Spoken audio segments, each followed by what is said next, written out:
Sci-Forth Okay. with floating point. Got it. And he came back to me and he says, they had the wrong entry points. They were off by two, and he got it working. So that was the scientific fourth that we Oh, put nice.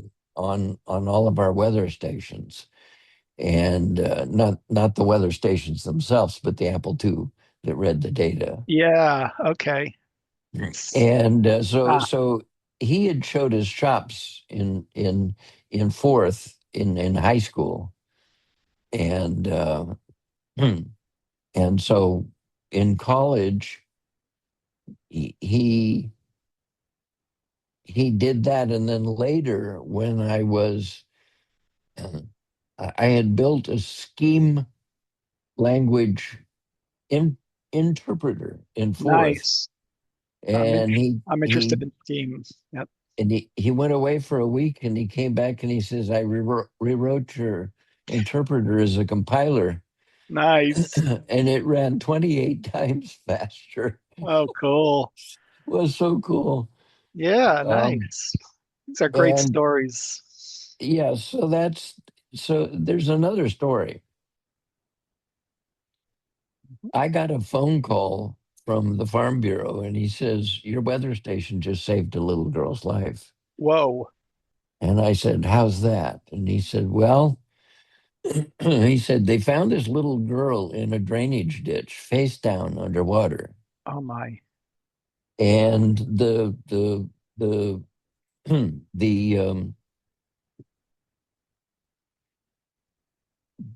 paramedic looked across the street and noticed a weather station Hmm. for one of the almond farms, and he went over and knocked on the door. This was late at night, Yeah. and they gave him the phone number of the weatherman. The weatherman um, faxed a printout of the Hmm. temperature gradients for those hours to the hospital Oh, while wow. they were still getting the girl to the hospital. So it had the And history, they right? had the history of the temperature gradients, and the docs looked at the temperature and said, we can save her. They thought they couldn't, but they did. Okay, based on the data, they could tell whether That's there was correct. hypothermia or anything like that. Yeah. Yes, and that made the 6 o'clock news in Central California. Oh my. Isn't that amazing? Yes, it is. Yeah. It shows the power of technology when it's used correctly. When it's used correctly. Hmm. Yeah. So mostly what I did in fourth in the end was build uh, a gigantic AI system called uh, it was TSC were its initials. It was called the Scholar's Companion. Nice. And I had a trademark on it for 10 years, and then I got a notice that it had expired, and I didn't bother to renew it. Right. But uh, the name Scholar's Companion came because I heard that Steve Jobs was going to uh, call his next computer the Scholar's Workstation. Ah, And in classic Steve Jobs, he goes and attempts to trademark it, and found out it was already trademarked by a restaurant in Berkeley. okay. Nice. Yes. So, but when I heard he was going to call it the Scholar's Workstation, I was going to call my program the Scholar's Companion. So trademarks don't have namespaces. Well, they, I don't know how that works, but Yeah, it's just a name. So a restaurant could claim it, a software company could claim a name, and just like well, that's URL. that's that's the point. Yes, Yeah. they trademarked it, Hmm. and the guy that actually built the Macintosh while Jobs was working on Lisa Hmm. went out and trademarked the name Macintosh. Hmm. And so Jobs, in his usual, goes out to get the trademark for Macintosh and finds out one of his own employees owns it. Mm. Yeah, there's And oh, bought him out for $1 million oh boy, and fired him. the good old days. Huh? The good Well, old days. it's happened. It keeps happening. Yeah. Hi, Sam. And what's Sam's background today? Well, Sam is talking, but we don't hear anything. Yeah, it looks like he's in the fog in the And background. he's back to that sound Okay, problem. testing, There testing. you I go. hear you now. All right, all right. Ah, anyway, apologies again. I overslept again, obviously. Yeah, Well, this is good. Zoom wakes you up. it's been a while since I actually have slept in on a weekend. That doesn't happen much. So where in the world is Sam today? Well, he's I across am, the street. yes, I am across the street. Nice. He's at the first house that I went to. It's basically a two-level house, two complete houses, one upstairs and one downstairs, with a stairwell. Jack has visited me at least twice. I think it's It twice, was right, Jack? twice, yes. Yeah, Those were awesome times. yep. Those back when, well, I hate to say this, Jack. Uh, missed the days when you were ambulatory. So we went on nice walks with the dogs. Yep, we used to walk your dogs, and then Gail and I walked the dogs once and stumbled on an eagle's nest Ooh, out on a tree just over the side of the cliff, and so we snuck up and looked at him, and maybe I took a picture. I don't remember, and then left. Yes. In fact, I keep asking the question, how many places can you go where you can actually look down onto an eagle's nest and On an find eagle's nest. an eagle's nest and find little eggs, okay? And eagles taking care of the eggs, and then over weeks, actually watch the egg hatch and then watch the Yep, baby. yep, yep, yep. hmm. I've done that twice since I've been here. And unfortunately, the last few years, the people that own the property at the tip of the island have blocked it off and put down, big do not trespass signs. So unfortunately, I don't go there anymore. But for a while there, everybody on the island, knew that that was a great view. And not only could you look down onto an eagle's nest, but on a clear day, which has happened one time since I've been here, I could actually see 88 miles to see Mount Rainier. Wow. Yep. 88 miles. And I have the photograph of that. Yeah, that's pretty awesome. Yeah, that property is right at the very southern tip of the island. And just to give you an example, I think it's only these water lots are typically less than an acre. They're probably like 0.7 acres, 0.6 acres. So that lot to me looks very unbuildable. But at the time when I got here, it was still going for like $250,000. It's one of the really more expensive lots around here. And now it's probably much more than that. That was like I've been here on the island how long? 9 years. I've been here 9 years. No, wait. Yeah, 9 years. So it was $250,000 about 9 years ago. Yes. They're not the same anymore. Yeah, yeah. Anyway, for the record, there was a little post that I had put on Facebook, and the topic was truth. And that actually drew a number of very interesting posts from thoughtful thinkers. And there was a little bit of disagreement. So I posted something like, hey, if you guys would like to discuss this, meet me this weekend. So I suppose you guys were probably here since 8 o'clock my time. I don't suppose anybody else has joined and left, have they? Nope. No. Okay, all right. Anyway, I posted this Zoom meeting coordinates there. So I guess they didn't want to meet and discuss sometime. Would have They been can't. embarrassing for me had they arrived on time and I've been very late. They can't handle the truth. Yeah. Well, I don't know, Eric. Do you remember that post? I didn't see it. Is it on your Facebook? Just you posted it on.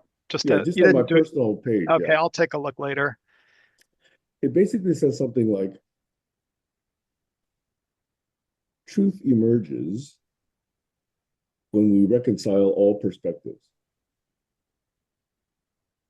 Words to that effect. I can look it up, but I'm pretty sure that's the gist of the theme, that the truth emerges when we reconcile all perspectives.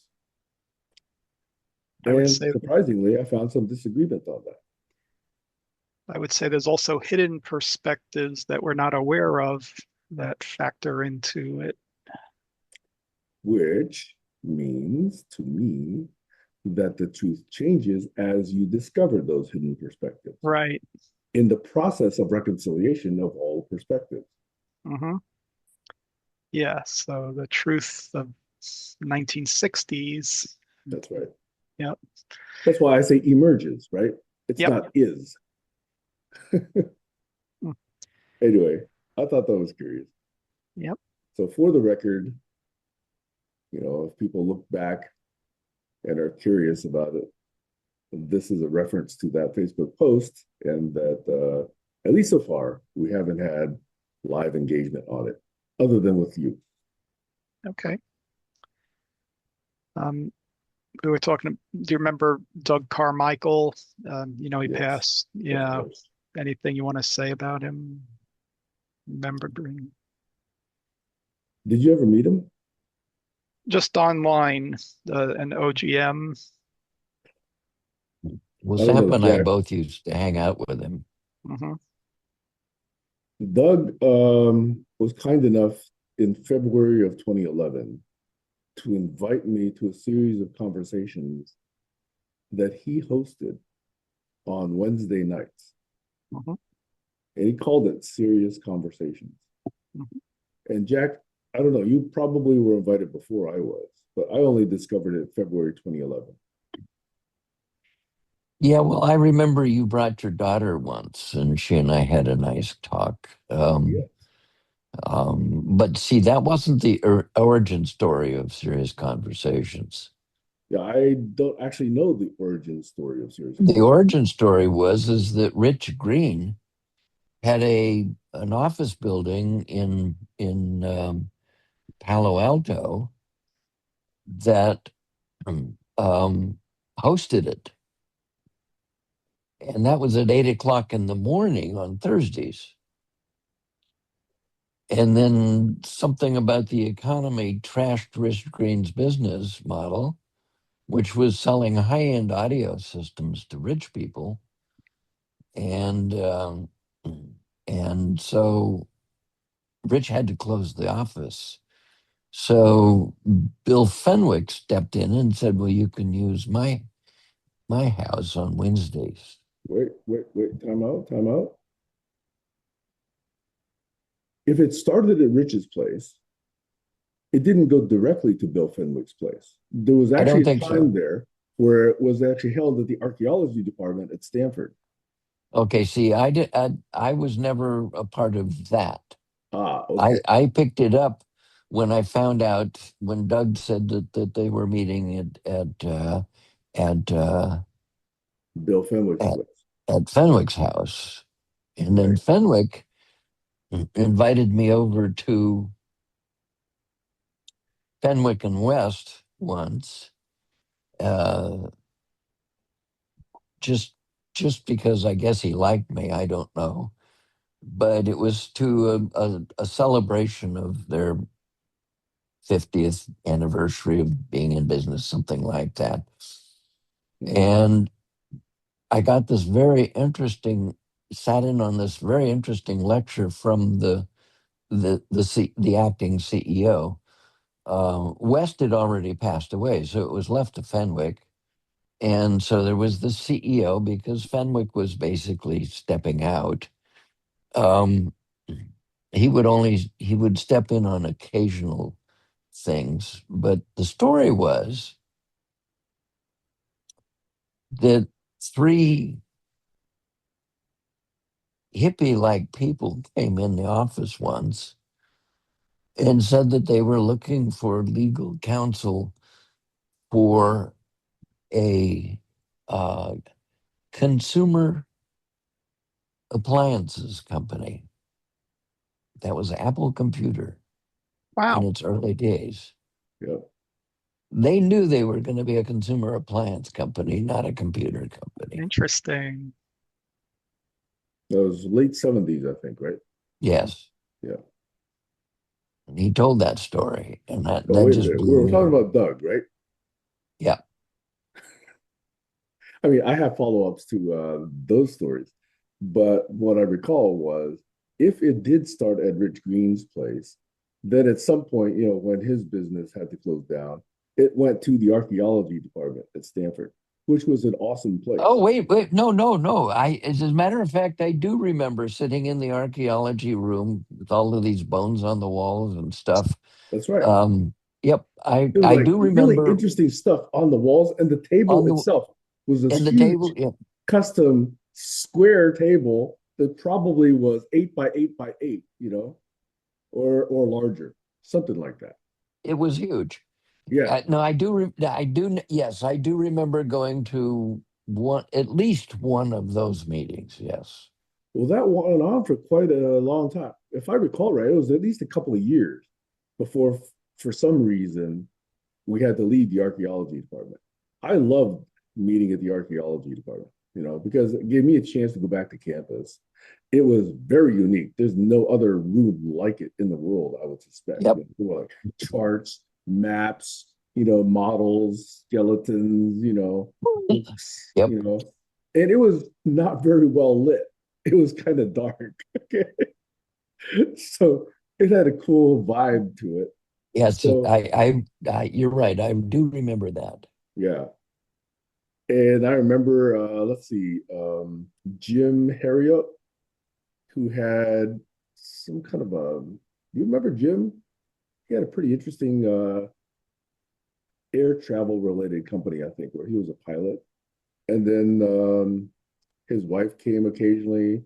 Tia Turnbull, I don't know if you remember her. I think she lives in Hayward or Santa Cruz now. She's kind of a life coach. And then I think I met Tim Berlin there, if I'm not mistaken, unless he showed up later at Bill Fenwick's place. You, I think, came at least once. Um, who else? Probably at least another dozen people I forget to mention. Bill Dahl. Bill Dahl Bill Dahl, yes. was there. Anyway, yeah, that was cool because I remember it was a unique opportunity to actually meet and talk with a specific structure that Doug was able to Yes. describe, impose, and keep us in line with, moderate. No ping ponging, among other things. Yeah. His was, at the beginning, everybody gets approximately a minute to talk about one topic that is on their mind that could be the seed of a serious conversation. Mm-hmm. And then I think there was another one, which was after people speak, don't just immediately talk. Well, let that sink in, Yeah. consider it, think it, see if anybody else wants to talk, and then offer. I think it's as close to the guidance of speak only when it improves the silence. Mm. And then Doug would wrap up. And yeah, Jack mentioned one of the rules is no ping ponging. No two people should go back and forth, back and forth, back and forth like that. Right. That didn't give others a chance to really engage. And yeah, for a number of reasons, that was one of the structures. So anyway, it produces a kind of conversation. It's not necessarily best for all situations, but I think for that particular forum, it allowed more ideas and more engagement and more thoughtful conversation to take place. And I think unfortunately,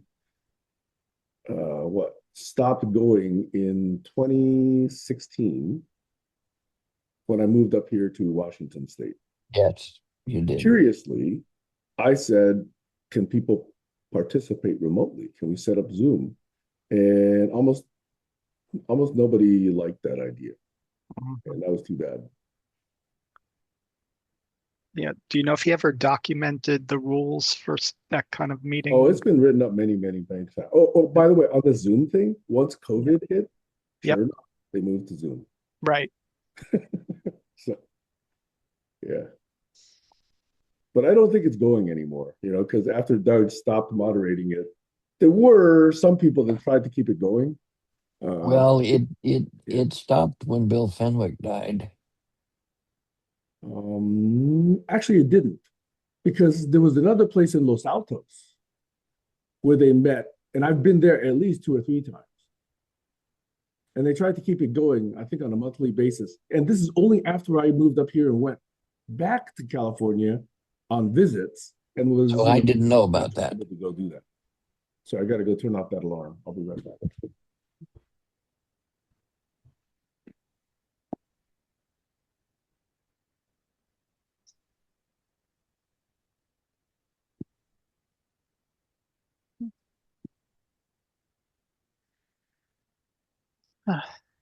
Okay.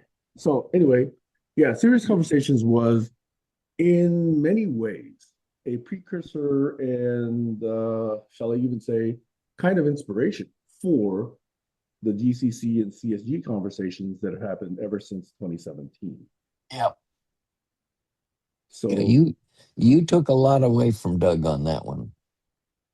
yeah, I think he had a lot of good ideas. And in fact, Doug has even participated at least twice on these calls. Let's see, when was the occasion? When were the occasions? There might have been one occasion where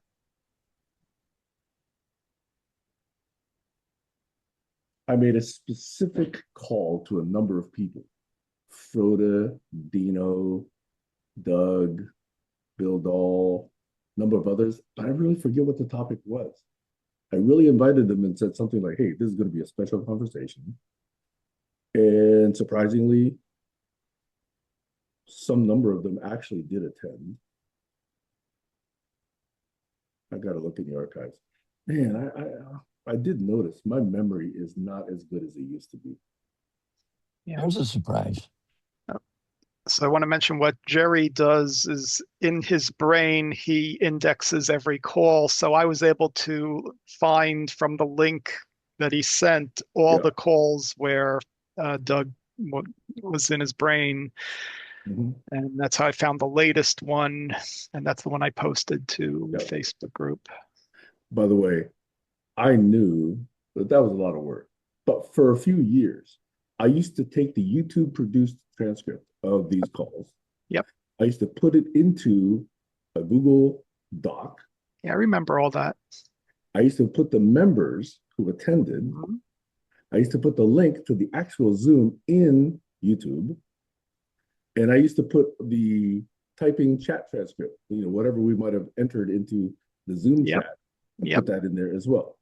And then after a while, it got to be too much work because then I got, more and more going at work. But I always had the thought that sooner or later, all of that could be automated. And I think that day is like now or almost now. I just haven't told a bot to go do that. But it's possible now. So I just haven't gotten all of that put together yet. I would think like if you have an Otter AI account, it could probably do a lot of that. But if you're just using the free transcripts or free LLMs, you're probably not going to get too far. Yeah, I mean, I did what I could with just the raw transcripts. Does anybody here have an opinion whether Otter or Read.ai is better? No opinion. Yeah. I probably tried Otter too early. I got frustrated with Otter. So that's why I'm trying Read.ai now. Mm-hmm. What about the one that Zoom offers? It does automatic transcription, so that is part of my paid plan. So that is still there. I haven't gone to Zoom to ask its AI about these meetings. Maybe I should give that a try. I think it's a part of your plan. Yeah. You're on the $150 a year plan, I presume. Yeah, but yeah, something like that. 16 or $17 a month, yeah. But the 150 is the annual discount. Right. Yeah. They play games with you at the end of your term. They say they're going to jack up the rate, and if you ignore them, they finally come back and say, "Oh no, it's 150." Almost every company does that. Not only that, almost every company has the Black Friday sale. 30% Yep. off, 25% off, 50% off, 70% off, 80% off, which shows the margins that they've been, raking off of you for Yep. all these times. Anyway, so Well, I look at how often you and I actually use Zoom compared to the people who who turn it on all the time and they're always busy on it. We don't push it that hard. well, actually I host 4 hours of Zoom every weekend. And I attend probably another 10 to 20 sessions throughout the week. Not as host. On So somebody else's account. right, on somebody else's account. But I do host 4 hours minimum every weekend, just about. Well, 3 now while I'm taking this class. And I used to do a once a week Zoom call with my parents who now live in Taiwan. But now they have found that FaceTime is easier than Zoom.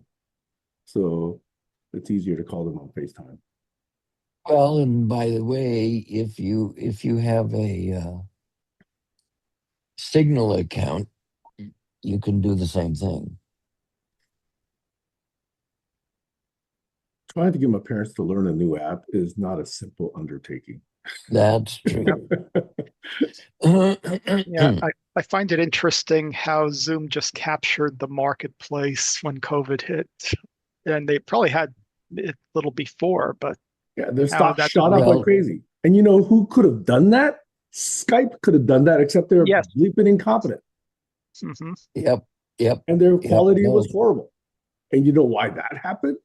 They were bought by Microsoft. Yep. yep. Skype was really good until Microsoft bought it. Skype was the one that started all of this, way earlier than Zoom, even. Yep. Yeah, with just audio, it was going on for years. They fumbled the future. So And many so companies have suddenly, done when that. classrooms are being taught over Zoom, um, that was just a gold mine. Yeah. And then And you get COVID was bombers the coming. perfect circumstances for that, right? Stay home. Don't touch anybody. Don't meet anybody. Don't get within 6 feet of anybody. And Who then could have made a better situation for Zoom? Yeah. and then the kids get traumatized when Zoom bombers come into their class. Yeah, that happened a couple times in these sessions here. Oh boy. Hmm. But just like, people Anything. setting shoes on fire on airplanes, now people have these, lobbies and, approved walls. Yep. And I don't think it's ever happened other than that 1 or 2 times, in Zoom in the COVID situations.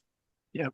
But like I was on a recent D-Web meetup, and you'd think that they would be prepared, but no, it got bombed several times. Just somebody scribbling on the screen because people can write annotations on your meeting. Yeah. By D-Web, do you mean decentralized web? Yeah, this is the Internet Archives group. That I every didn't know that. month or so they meet up, and yeah. Well, this was an interesting session talking about agriculture and how they could use decentralized web apps to help farmers, to bring people together. And there's a need for some privacy of that data. I like what Brewster did with the archive.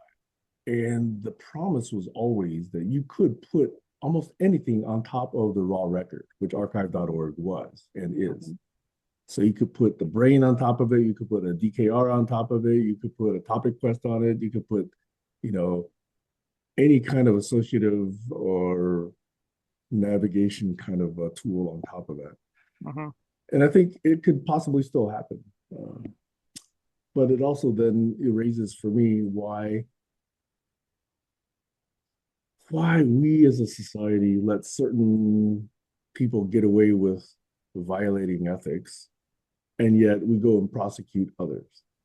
This always goes back to, why do we let Yahoo and Google violate copyright laws right and left?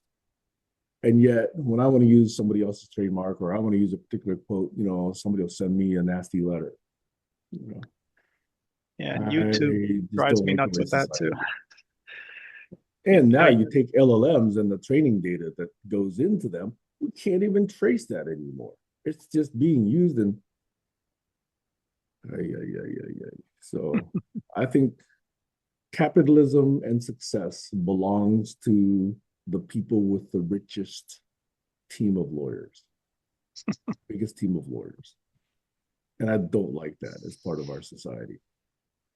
The LLM that I think is the most ethical of all of them is Olmo from Allen AI.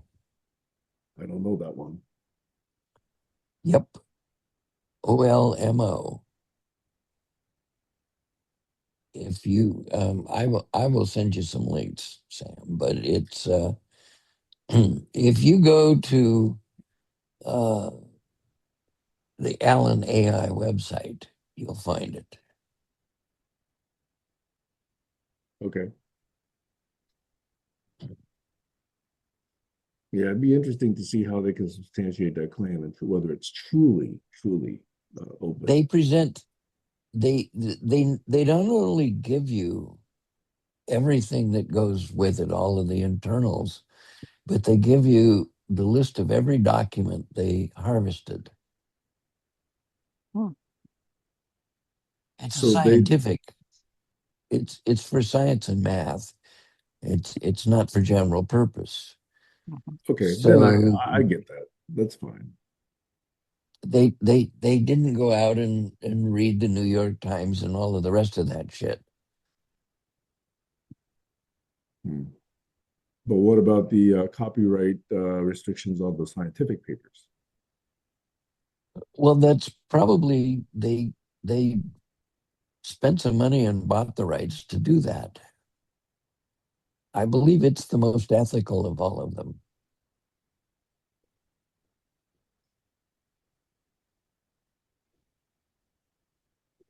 Hmm. Is there an LLM underneath the specific training data that understands, like basic grammar, basic diction, basic vocabulary? I suspect there is.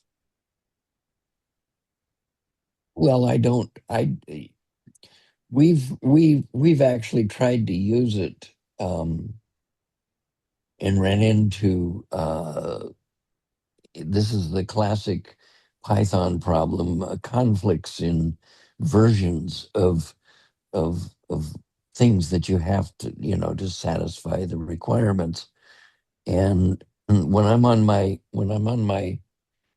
um, AGX Orin, it's pretty specific which version of PyTorch you use and which version of this and this, and Olmo didn't want to be satisfied by those. Hmm. But I like it because it's scientific. Yeah. I think Sunny is still trying to get it to work.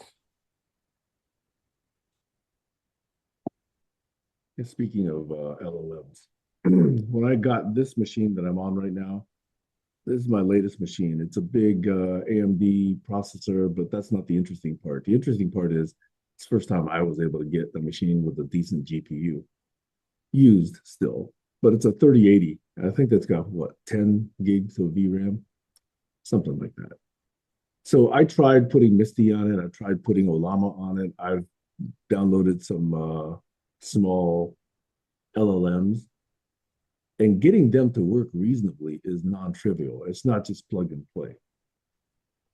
And there's interesting cases where I ask it something and it just goes and goes and goes. And it's not that it's thinking, it just spews and spews and spews and spews nonsense. I still have to understand why these things happen. Because it's an LLM and it Yeah. can.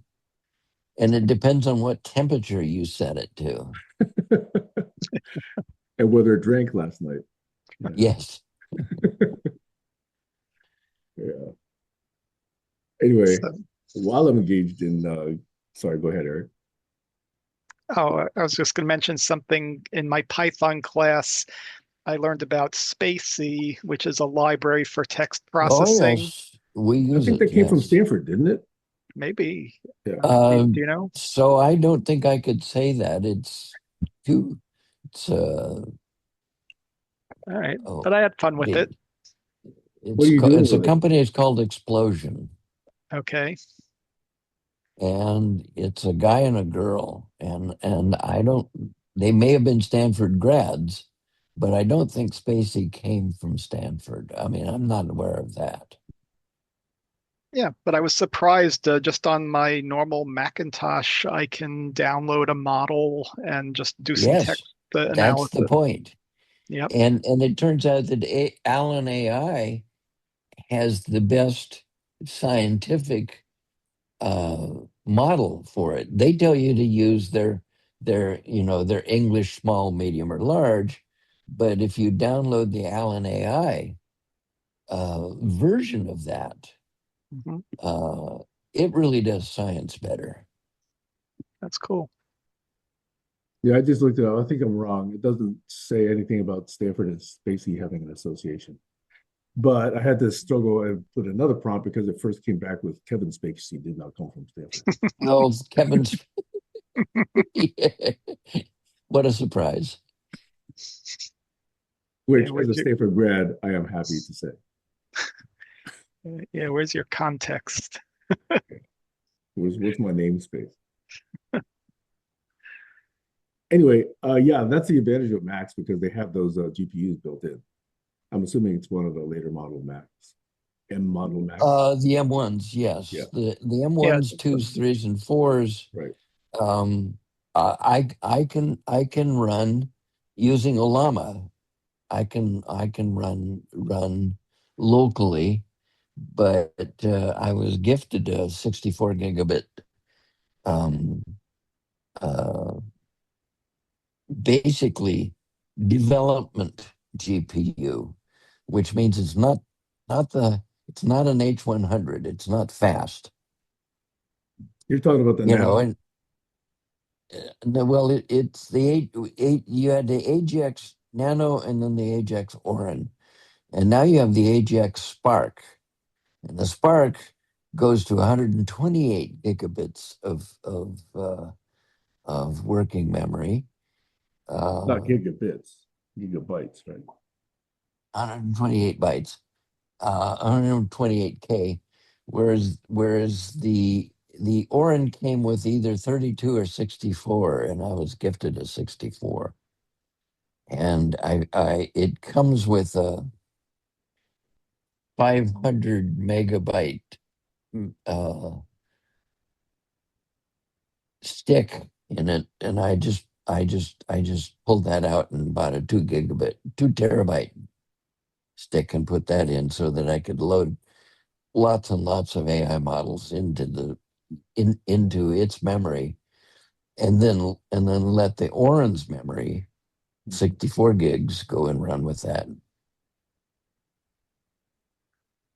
It's a little cube about 3 inches on a mhm. side, and hardly has much heat because it only the highest I've ever seen it draw was 75 watts.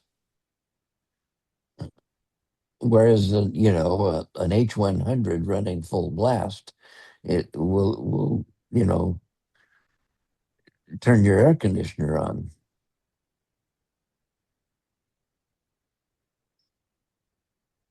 Yep.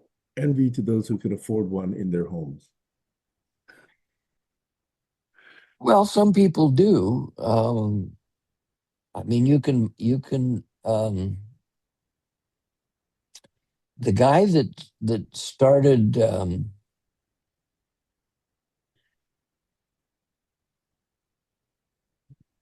he started when COVID came out, he started a Slack community that was to study COVID.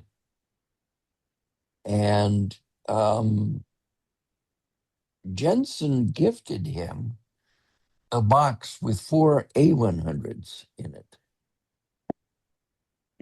And 4 A100s, and there were 32 gigabytes each, which means he had a shitload of compute power. Yep. And then more recently, somebody came along and gifted he now runs a Slack called PolyAgent, which is just to do agent stuff. Somebody gifted him a free account on one of the LLM servers with a variety of LLMs and a variety of models that they could choose from for free. And I got a hold of the password and did some experimenting with it and discovered that their version of an LLM server did funny things with your data, and it was very unreliable. So I stopped using it. I thought, oh, this is cool, but it's not cool.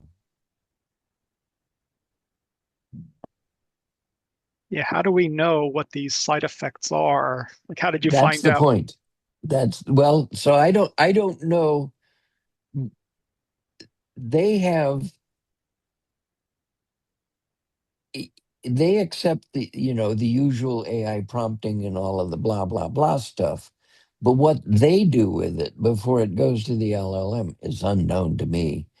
But it just did not function the same way there that it did for me on Event. I ran one of those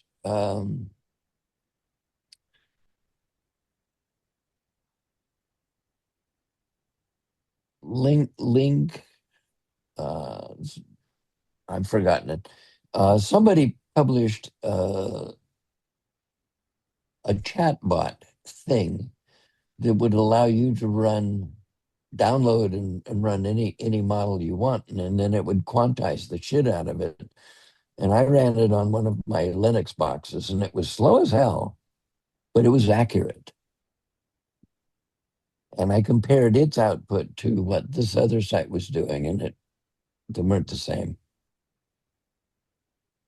Yeah, so you could tell from you have the expertise to tell something's off. Yep. Hmm.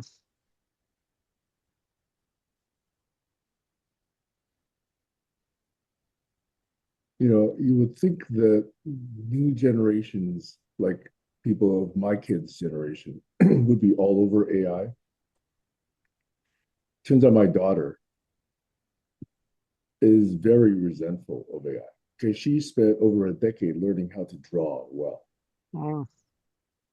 Yeah. And then AI comes along and just draws like hell. Yeah, I know. Yeah, but your drawings could get you into trouble, like it did with me, my AI drawings. Because what I did was for a class, he wanted a poster for a concert. So he gave me a picture and I said, okay, make these people look like they're college students. And I changed all their faces around and they didn't like it. So, Yeah.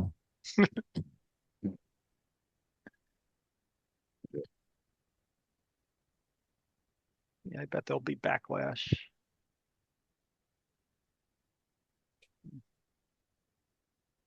So the ability to present material as if it were true Mhm.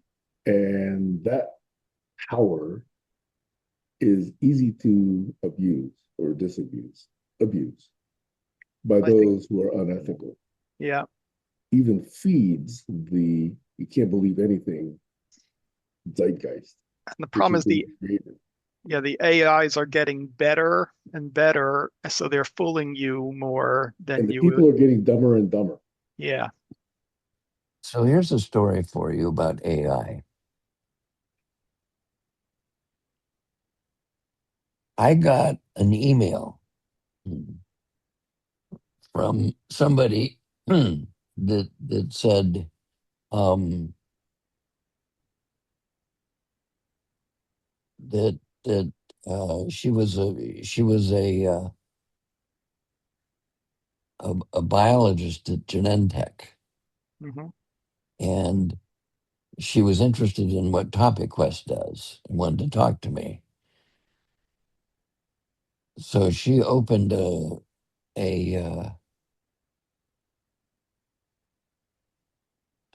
signal channel, Uh-huh. and it only took about 3 messages before she said, "I want to get to know you better." And so I said, and this is during the rainy season up in San Francisco. And I said, "So how are you handling the heat dome that's come over you?" And she came back and she said, "Over me where?" And so I just blocked it was an AI because it didn't have any context. Uh-huh. Why would AI want to know about your topic quest? Yeah, Genentech making up a story to try to Yeah, social engineer you. it, it well it there is a scam technique where they get to know you Hmm. and then want to get to know you better, and then eventually they need some money. Yep. And that's how elder people are scammed out of the living shit, it happens every day. Yep. And I saw it coming, but I wanted to see how far it would go. Hmm. And when I could tell it was headed in that direction, I just asked, "How are you handling that heat dome that's over you?" And when her return was that she wanted to know the context of the heat dome, I blocked it. I'm tempted to go into LinkedIn and tell them that she is a scam. I think that is a service that those of us who are able to do so should perform. In other words, when I see a lot of these memes go by on Facebook now, and even if they're very plausible, I'll go to at least one or two LLMs or bots and say, give me the circumstances around this.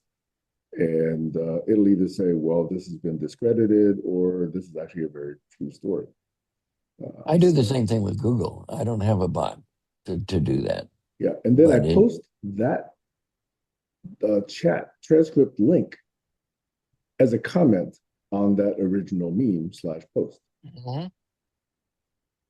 So I've been finding that if we as a society could do this more, Yep. then I forget who actually first brought it up, but it's a Robert Heinlein term called fair witness. Well, I think it was Barry. Barry liked using the idea of fair witness. Mhm. So if we could have a society of fair witnesses, in a sense, think of notaries, but leveled up, not just on documents, but on pretty much everything, and able to do some 2 + 2 = 4 business around them and look at contradicting evidence as well as supporting evidence. You have So to I think, establish your credibility yeah, somehow.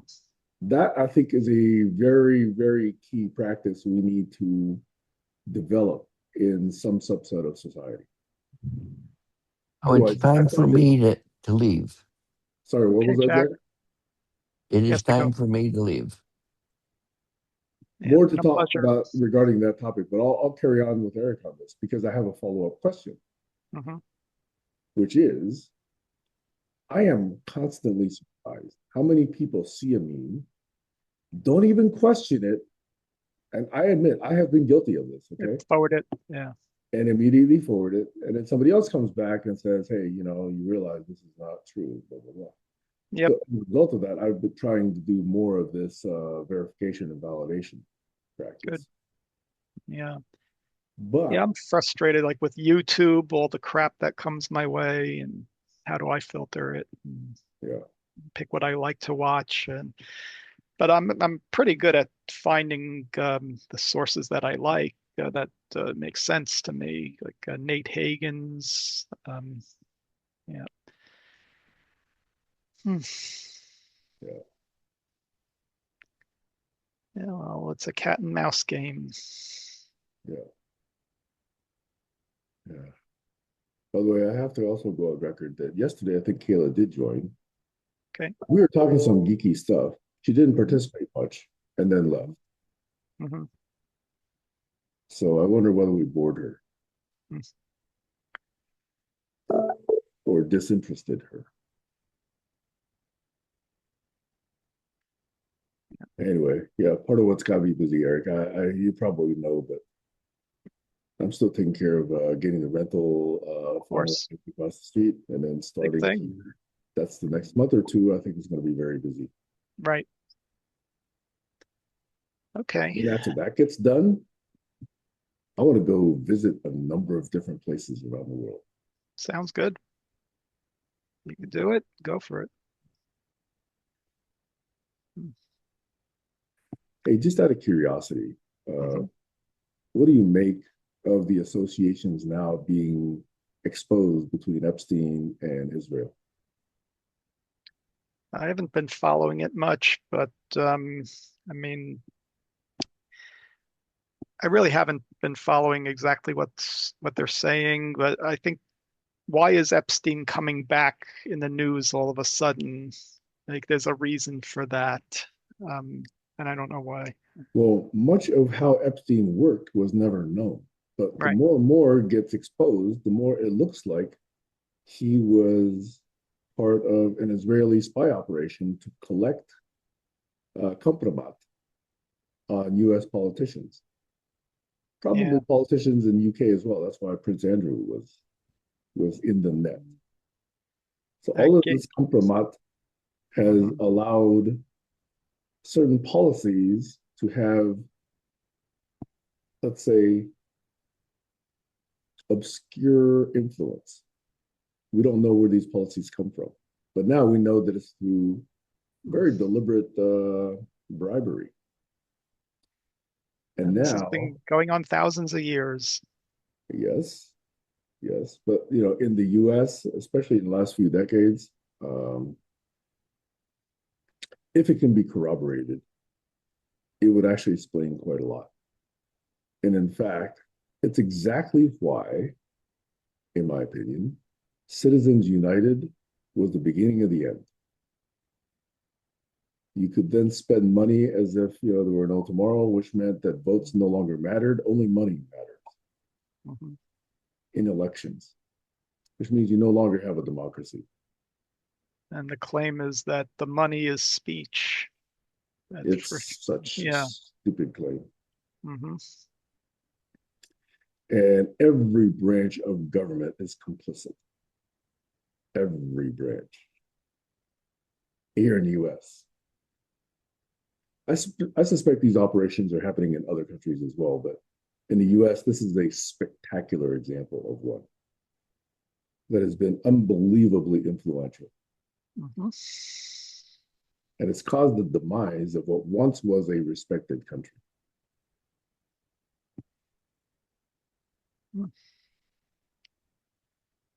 Well, did you know Doug Carmichael's book Garden World.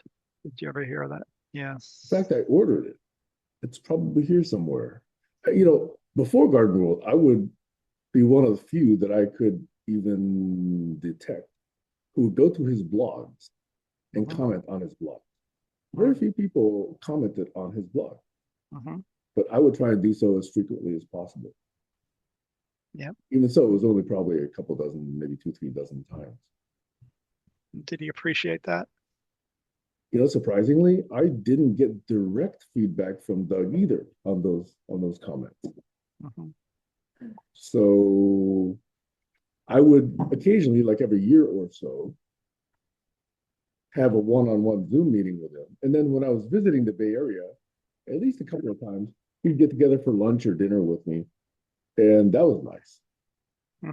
There was one time Tim Berlin and John, I forget what John's last name was, and Tammy and I from the Serious Conversations group went to go visit Doug's house in Northern California. Who's that? Oh, Heiner. Heiner's here. Oh, good. Hi, Heiner. Yeah. So anyway, just to finish that thought. So yes, I did try to interact with Doug as much as possible, both on Garden World, both with his book, with his Serious Conversations, and in one-on-ones, as much as possible. Good. Yeah, I'm reading the Garden World now, and just learning about it. Yeah, I mean, he tried. He's just stating the facts, stating what's going to happen and what and asking questions. Yes, here's a possibility. It probably won't work, but this is the way humanity has lived for thousands of years before us. Yeah. Well, I did respect the fact that you did ask the question about Doug, and I was in the middle of talking about some aspect of Doug, but then we got waylaid into other aspects that didn't connect with Doug, starting with Bill Fenwick and others. Yeah, that's fine. But I like to get these stories. At least it's on record if I wanted to research it in the future. Yeah. Let me tell a few more stories, Silo, since this is the time we can talk regarding Doug. Okay. He was one of the very first. I don't say necessarily that he originated the idea, but he was the first to communicate to me and others that we were headed for a society. Oh, by the way, this is 2011. Yep. Okay. They were headed for a society where the rich would hire some of the poor to protect themselves from the rest of the poor. He called it in 2011. Interesting. And that was the only way that the rich would feel safe and prevent, quote unquote, a civil war, although there was some chance that would itself lead to a civil war. I actually think without a civil war, this country is gone. And with a civil war, this country will still take decades, if it can at all, to resurrect. And if it does, it cannot be built on just basic, simple capitalism. That is a faulty model. Hopefully everybody has seen now. It'll morph into something different.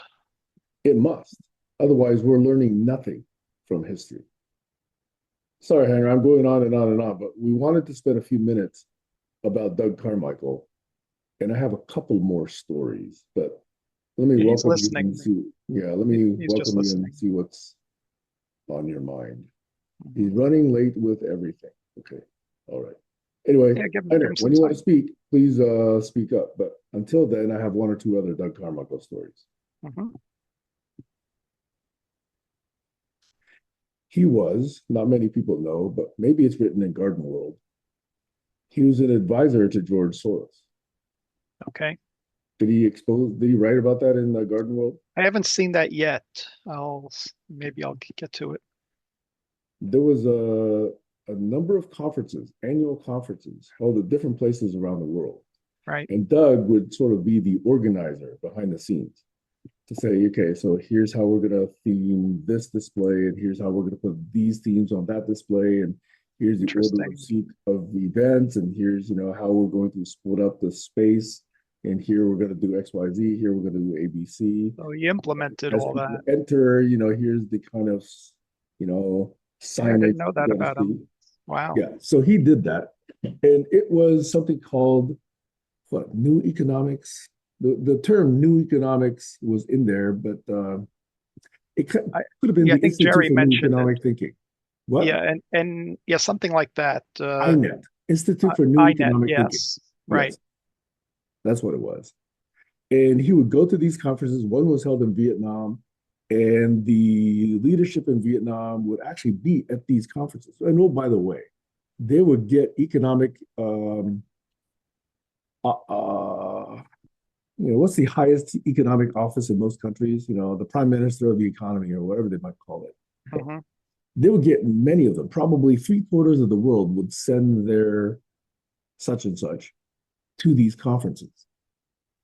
And then there would the other 30 or 40 or whatever percent would be graduate students in political science or economics. So it was that kind of mix of people. So in Vietnam, he also got some of the Vietnamese leadership to speak about what they were doing in that country. Hmm. And Doug came away very impressed, very modern, very socially aware and awake. Um, So isn't it interesting how when we bomb and destroy countries, they come back and they're so advanced? Well, in Japan, it Hmm. was because we prevented them from spending money on the military. I Mm. think that happened in Germany also, right? We prevented them from building up an army. Okay, so they went And to so you got techno. 10 or whatever percent of excess of the domestic growth Mm. that has to find a place to go, right? Right. And if they're not already bought and owned by capitalists and billionaires and trillionaires, people in office still think that they're there to serve the citizenry. What a quaint concept. So they build infrastructure, they build Hmm. trains, they build telecommunications, Yep. they build, roads and have enlightened laws about how you take care of people's health, Yeah, it'd which be doesn't happen interesting to in this country. We let's even took watch a the $4 trillion, Ukraine. bill under the Biden administration and cut it in half. It's barely 2 trillion. And that hasn't happened in decades. We haven't had any investment in infrastructure in decades. Right. People like South Korea, countries like South Korea, they got an average domestic internet connectivity rate of 80 megabit when we here in this country was still on ISDN or barely Yep. 1 or 2 or 3, megabit. They Yep. already had a 60 or 80 megabit average connection to most homes, to all homes. Yes, over the next few decades, let's watch what happens to like the Ukraine if they rebuild and all the. Well, from what I see, Putin's economy is not as strong as Putin thought it was. Mhm. So I don't think he can sustain that war much longer. Although he thought he was going to win in 2 days. Mhm. The US is an unreliable ally. No one can trust the US anymore under this current administration. So I think NATO will get stronger. And I actually think that's a good thing. NATO, at least, appears to have some more intelligent leaders than we have in this country. But I think the time is set for China to take over Taiwan because China knows that the world is distracted by Ukraine, by other conflicts that they can start elsewhere. And in fact, I've seen videos where China will kind of try and get something going between India and Pakistan. They're going to try and get things going, I mean, things are already going in the Middle East, for example. And they're going to try and get other things going where now the world has to turn their attention to that. And boom, China is going to go and grab Taiwan because Taiwan can no longer count on the defense provided by the United States. So Japan will come. I think other Southeast Asian countries may come, but and it's not going to be easy, and it'll get ugly, and a lot of people will die. But no one's counting on the U.S. to come to any kind of treaty defense anymore. The U.S. is Mhm. destroying all of that trust. Mm. So anyway, Doug called a lot of the current economic malaise in this country. Heiner disappeared. He said he's watching Bach. He's at a concert, it looks like. Bach is on. Yeah.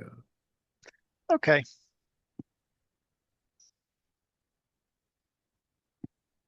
Okay. All right. He said he's going to send an invitation for December 8th. Is that an event he runs? Yeah, he wants to prepare. He wants me to set up Zoom for his birthday, which is going to run 2 days. Okay. December, I think, 7th and 8th or 8th and 9th. I forget which. It's a Sunday, Monday. Right. Okay. That 7th, I won't be able to make it, but I could come on Monday. Hmm. Yeah. So anyway, Doug was an influential people with the economy. And by the way, did you know he had a physics degree?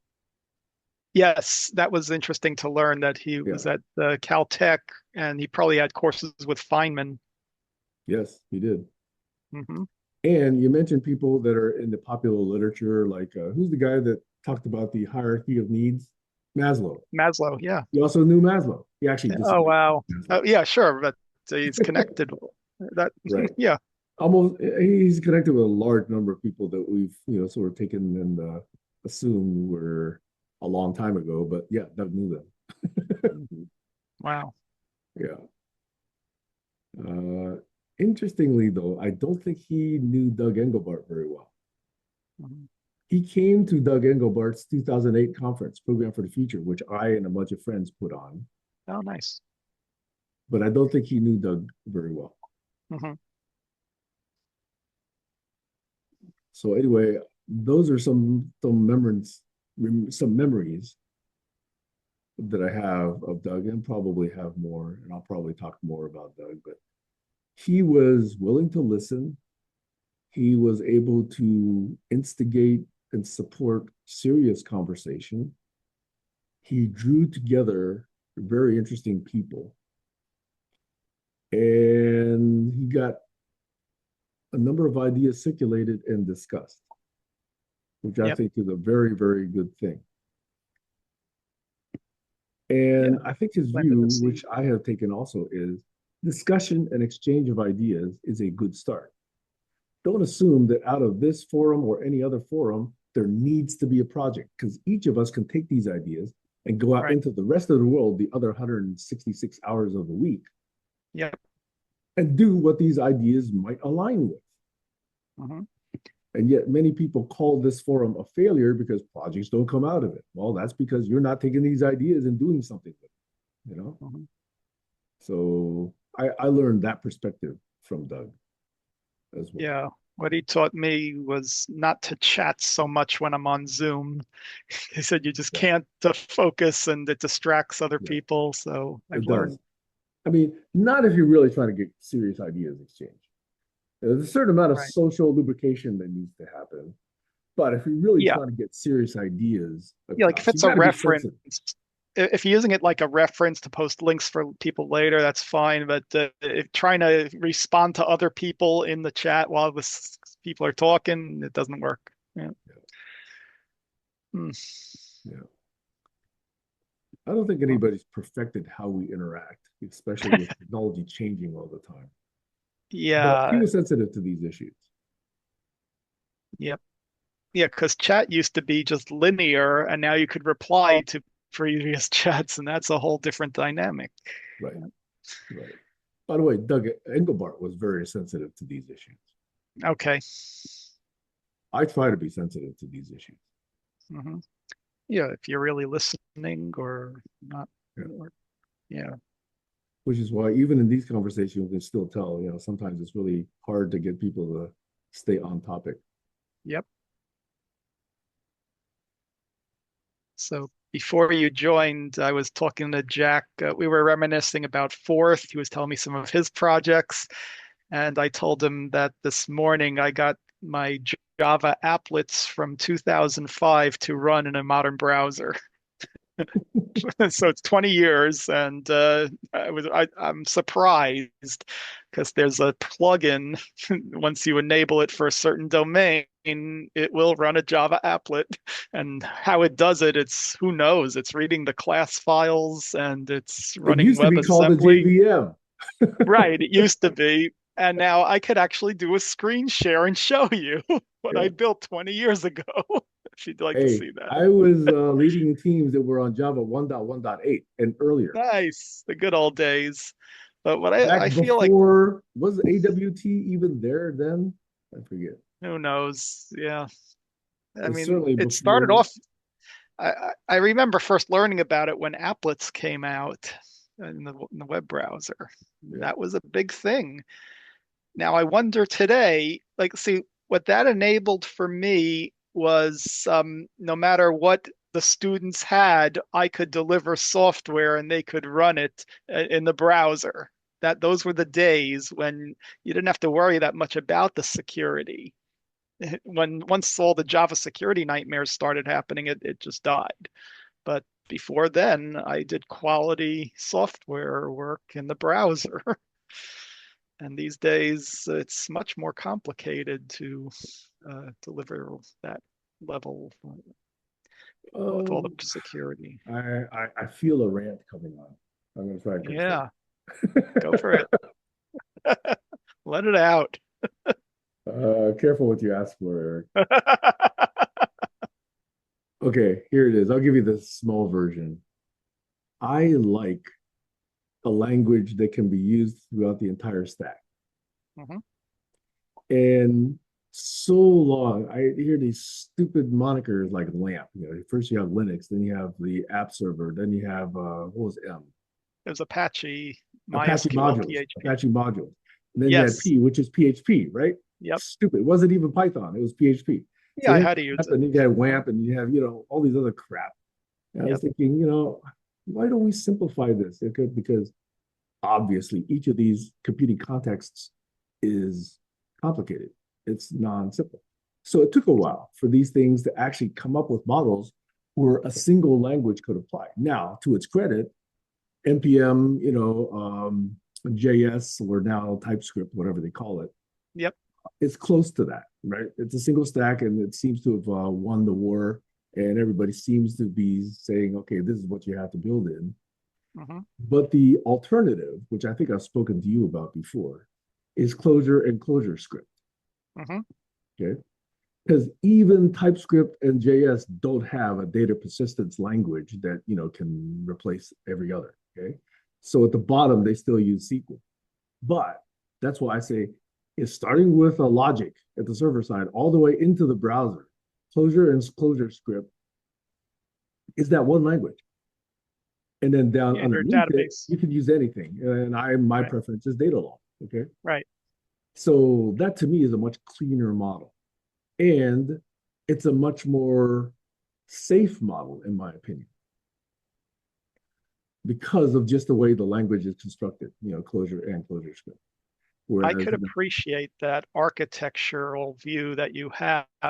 My wonder is with all the LLMs generating code now, is that going by the wayside? Like, will people really care about the underlying architecture, or is it going to they happen won't until it until bites it? us in the ass, Eric. Right? Yeah. When is that going to happen? And Look, you know, people didn't care about sending jobs overseas because, oh, the bean counters say, hey, we'll be successful. We'll be able to do things more efficiently. But in the mhm. meantime, knowledge gets sucked out of our brain. Okay. Yep. And so just people don't have this long-term perspective. Even I went to LLMs more than one to try and create something called co-browse, which I have co-patented with a number of other people. Okay, it's the ability for two people to share the same web session no matter what location they're at in the world and no Yep. matter what browser they're using, and it's Yep. not sharing pixels. Hmm. Okay, so I tried getting an LLM to build some aspect of co-browse, hardly went anywhere. Okay, Yeah. so where LLMs do well, obviously, is copying. they can see examples in GitHub, or they can make simple, syntactic substitutions here and there. They can rename things easily, Yep. So there's a number of things that are good that they can do.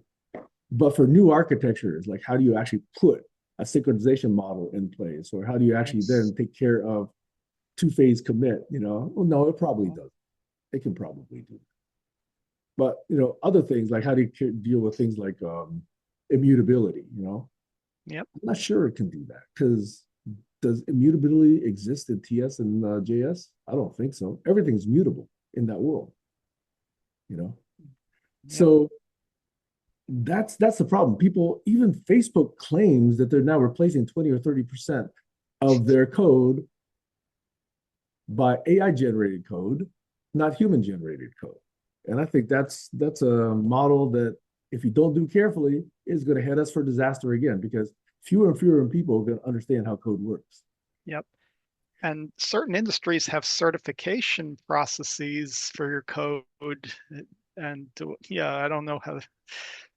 I mean, the people gotta come down to earth at some point. Every AI wave is a bubble, it turns out. And this Mhm. was just one that was just waiting to burst. Yep. And people who don't understand are making money, so they're quote unquote successful. But I'm the stupid one. I understand there's really no value in Bitcoin, but hey, I didn't buy it, so therefore I'm not a billionaire. Okay. Mhm. Other people that didn't understand it, bought it, rode the wave, they're billionaires, they're laughing at me. So I'm the stupid one here. Yeah, and I'm happy with getting my 20-year-old code to run again. Yeah.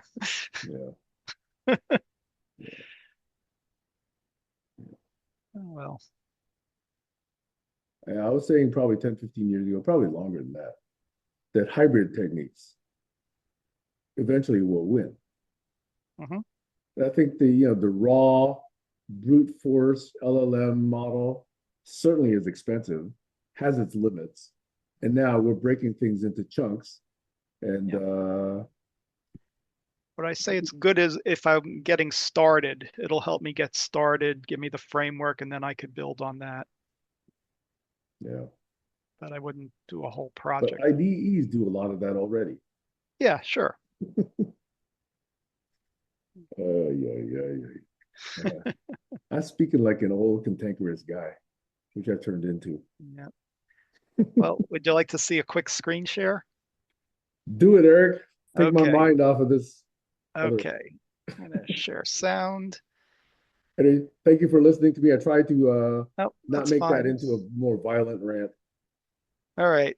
So do you see some musical? Music notation, yes. Yeah. So check this out. I'm going to play the correct note. It's a Mixolydian scale.